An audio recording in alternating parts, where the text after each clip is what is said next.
अकोल्यात वंचित बहुजन आघाडीच्या वतीने महानगरपालिकेविरोधात घागर मोर्चा काढण्यात आला।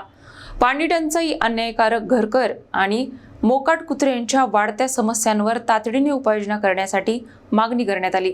अकोला शहरात वंचित बहुजन आघाडी अकोला पूर्वच्या वतीने महानगरपालिकेविरोधात घागर मोर्चा काढण्यात आला। सकाळी 11:30च्या सुमारास गांधी जवाहर पार्क येथून सुरू झालेला हा मोर्चा थेट महापालिकेकडे धडकला। या मोर्चामध्ये मोठ्या संख्येने महिला आणि पुरुष कार्यकर्त्यांनी सहभाग घेत विविध मागण्यांसाठी जोरदार घोषणाबाजी केली। 24 गावांच्या हद्दवाढीतील प्रभागांमध्ये तात्काळ पाणी नियोजन करावे, प्रभाग क्रमांक 14 मधील अन्यायकारक घरकर रद्द करण्यात यावेत, तसेच नियमबाह्य कर आकारणी थांबवावी अशी प्रमुख मागणी आंदोलनकर्त्यांनी केली।